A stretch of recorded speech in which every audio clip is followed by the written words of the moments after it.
V ďalekej krajine plnej piesočných dún a nádherných palácov žil chudobný, ale milý chlapec menom Aladín. Žil so svojou matkou v malom domčeku na okraji rušného mesta.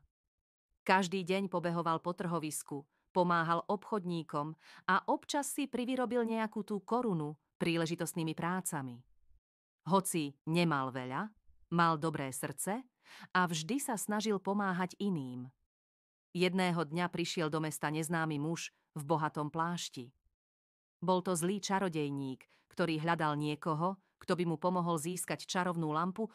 Keď uvidel Aladína, pomyslel si, že chlapec je pre jeho plán ako stvorený. Pristúpil k nemu a povedal: Milý chlapče, som tvoj dávno stratený strýko. Chcem ti pomôcť, aby si už nikdy nemusel žiť v chudobe. Aladín bol prekvapený, rozhodol sa muža nasledovať. Čarodejník zaviedol Aladina do tajomného skalného údolia za mestom. Tam začal mrmlať čarovné slová a zrazu sa pred nimi otvoril vchod do podzemnej jaskyne. Vstúp dovnútra, chlapče, a nájdi starú olejovú lampu, prikázal čarodejník. Ale ničoho iného sa nedotýkaj.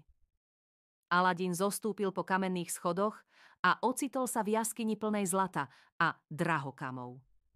Všade okolo neho sa trblietali poklady. Ale on si spomenul na čarodejníkove pokyny a kráčal ďalej, kým nenašiel starú zaprášenú lampu. Keď sa vrátil k východu, čarodejník netrpezlivo vystrel ruku. Daj mi tú lampu! Čarodejník sa nahneval a v záchvate zlosti zavrel vchod do jaskyne. Aladín si zúfalo sadol na zem a nevedel, čo má robiť. Nechtiac si rukávom prešiel po lampe. A v tej chvíli sa z nej vyvalil oblak dymu. Objavil sa obrovský džín s hlasom ako hrom. Pane, ja som džín tejto lampy a splním vaše želanie. Aladín bol šokovaný, ale rýchlo si uvedomil, čo by si mal prijať ako prvé. Chcem sa dostať z tejto jaskyne. Džín luskol prstami a Aladín sa ocitol vonku. Vrátil sa domov a povedal to svojej matke. Prešiel rukou po lampe a prikázal džinovi, aby vyčaroval hostinu. Aladín zistil, že džin mu môže splniť akékoľvek želanie. Čoskoro sa stal bohatým a váženým mužom. Jedného dňa sa dopočul o krásnej princeznej Jasmíne, dcére samotného sultána. Aladín sa do nej na prvý pohľad zamiloval a rozhodol sa požiadať ju o ruku. Poslal sultánovi bohaté dary a krásne šaty, ktoré mu poskytol džin.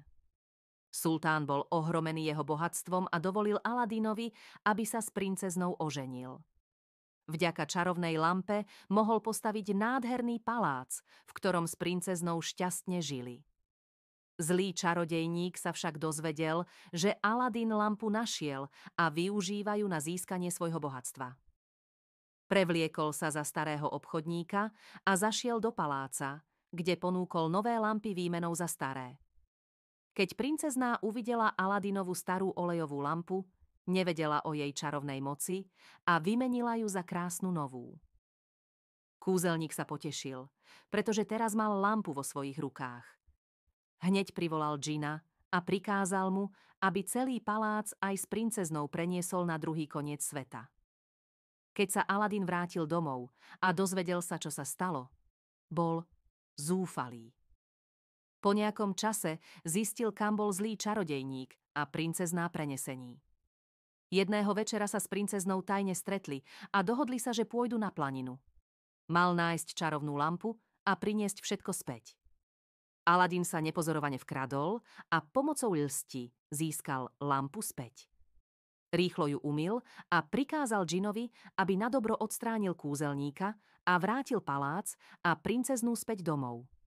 Odvtedy Aladín už nikdy nepustil lampu z ruky a jej moc používal len na dobré skutky.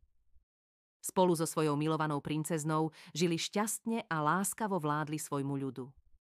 A tak sa skončil príbeh odvážneho chlapca, ktorý vďaka svojej chytrosti a dobrému srdcu našiel šťastie a porazil zlého čarodejníka.